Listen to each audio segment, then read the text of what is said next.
Bonjour, ici Romain Clos, votre coach SEO. Aujourd'hui dans cette vidéo, je vous propose de voir les avantages et les inconvénients du référencement naturel. Peut-être que vous débutez en matière de site internet et que vous posez la question d'aller ou non dans le référencement naturel. Ou peut-être que vous avez déjà un site bien installé, vous dépensez peut-être des centaines voire des milliers d'euros en pub Facebook et vous cherchez des relais de croissance. Alors, est-ce que le référencement est la bonne solution pour vous? C'est ce que je vous propose de voir dans cette vidéo avec avantages et inconvénients. Avant de démarrer, si le sujet du SEO vous intéresse, n'hésitez pas à vous abonner à la chaîne et si la vidéo vous a plu, n'hésitez pas à la liker, ça me pousse à faire davantage de contenu. Alors, commençons par les avantages. L'avantage numéro 1, c'est que le référencement naturel coûte 0 €. En effet, c'est gratuit. Vous n'avez pas besoin de débourser de la pub Facebook, vous n'avez pas besoin d'acheter des outils payants. Alors oui, bien sûr, quand vous allez atteindre un certain niveau en référencement naturel, il va falloir passer à des outils payants pour grignoter des places par rapport à vos concurrents qui eux aussi connaissent les bases du référencement naturel. Mais quand vous démarrez, il y a un certain nombre d'outils gratuits qui vous permettent de faire ça sans dépenser le moindre euro.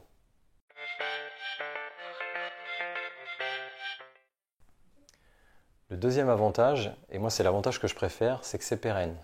C'est-à-dire que je vais travailler une fois et que ça va produire des effets X fois dans le temps. En effet, si aujourd'hui je crée un article sur un mot-clé précis et que je respecte les standards du SEO et que cet article se positionne bien dans Google, au fil du temps, il va conserver à peu près sa position dans les résultats de Google et donc je vais attirer du trafic constamment sur cet article-là.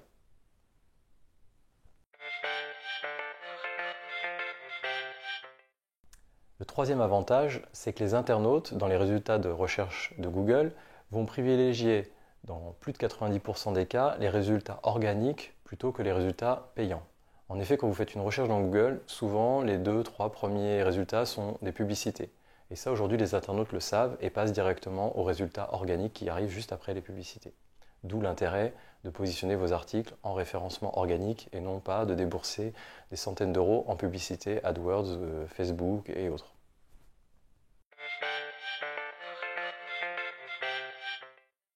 Le quatrième avantage, c'est que le SEO va vous apporter constamment du trafic. Vous allez avoir de plus en plus de visiteurs sur vos articles, une fois que ces articles seront bien positionnés dans Google sur les mots-clés que vous aurez ciblés. Ce trafic, bien souvent, il sera également qualifié. Si je suis un éducateur pour chiens et que je crée des articles dédiés à ce domaine comme la marche en laisse, comment éduquer son chiot, etc., je vais attirer des gens qui sont qualifiés sur ces articles-là. Donc mon trafic étant qualifié, je vais avoir également un taux de conversion qui risque de s'améliorer. Donc si je vends des produits, des e-books, etc., j'ai plus de chances d'attirer un prospect qui va faire une recherche dans Google sur la marche en laisse et lui proposer une formation ou un e-book payant sur comment faire de la marche en laisse avec son chien. Et par effet de ricochet, le trafic que vous allez drainer sur tous vos articles va potentiellement avoir un effet sur vos réseaux sociaux également. Alors je m'explique. Les gens vont arriver sur vos articles, donc sur votre site. Mais sur votre site, bien souvent, vous avez les boutons de réseaux sociaux. Donc les gens vont être tentés d'aller voir votre page Facebook, votre page Instagram, votre compte Pinterest. Et donc du coup, de s'abonner ou de liker aussi vos publications sur les réseaux sociaux.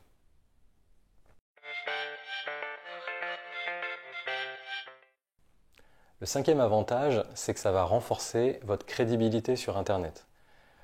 En effet, si vous créez des articles sur un mot-clé dédié et que vous apparaissez premier dans le résultat de recherche de Google sur ce mot-clé-là, qu'est-ce que vont se dire les internautes? Ils vont sûrement se dire que si Google vous a mis en première position, c'est que votre site est sûrement légitime à apparaître à la première place et que vous proposez des contenus de qualité. Et que vous êtes sûrement référent dans votre thématique.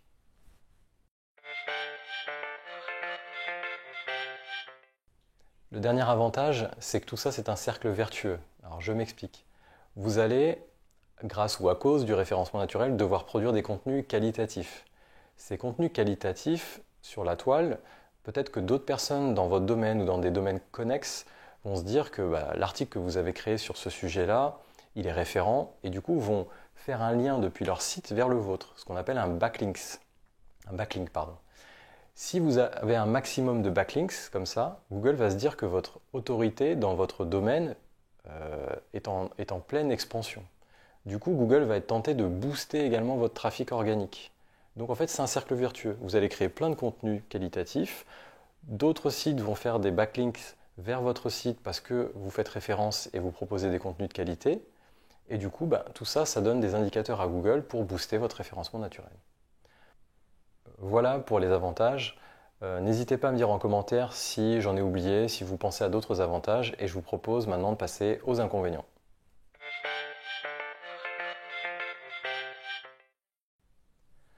Le premier inconvénient en matière de SEO, c'est les efforts que ça va vous demander.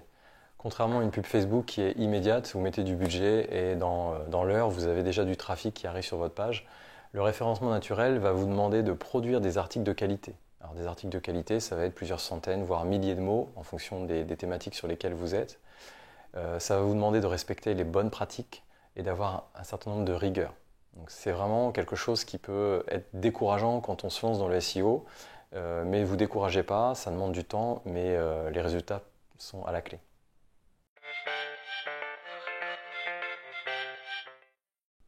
Le deuxième inconvénient, mais comme beaucoup de disciplines, c'est que ça nécessite de se former.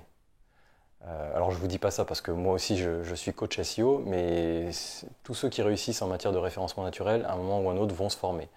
Plus vous allez vous former vite, plus vous allez avoir des résultats rapidement et moins vous allez vous décourager. Donc moi, si j'avais qu'une chose à vous préconiser, c'est de vous former, de lire un maximum de choses.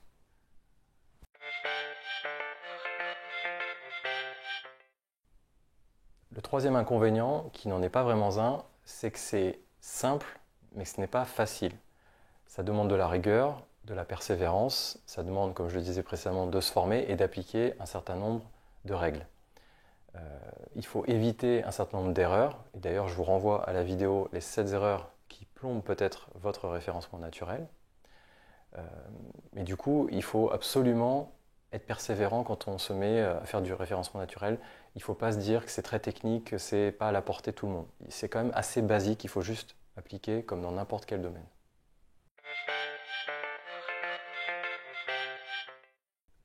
L'avant-dernier inconvénient, c'est que ce n'est pas une science exacte. C'est pas qu'en appliquant toutes les règles que vous allez pouvoir trouver sur Internet ou via des coachings, que vous allez avoir un résultat garanti d'apparaître en première position de Google. Si quelqu'un avait la formule magique, il serait le roi du pétrole sur Internet. Aujourd'hui, les algorithmes de Google, personne ne les connaît. On a un certain nombre de suppositions en étudiant le fonctionnement de Google, comment les articles apparaissent en première position ou pas. Et il faut appliquer toutes ces règles-là, mais aucun résultat n'est garanti, ce n'est encore une fois pas une science exacte.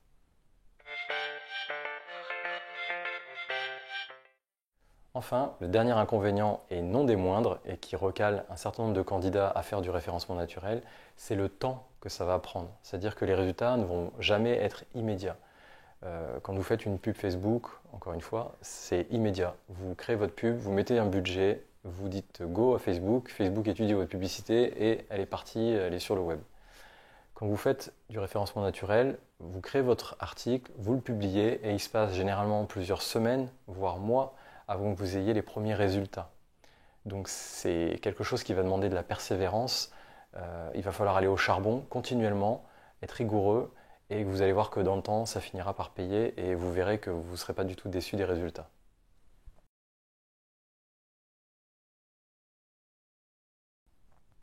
Voilà, j'en ai fini avec les inconvénients en matière de SEO. N'hésitez pas à me dire en commentaire si vous voyez d'autres choses. Si vous avez aimé cette vidéo, n'hésitez pas à la liker. Et enfin, pour ceux qui veulent aller plus loin, vous pouvez télécharger gratuitement dans la partie commentaires un e-book avec 10 clés pour doubler votre trafic sans créer de nouveaux contenus. Voilà, je vous dis bon référencement et à très vite. Merci.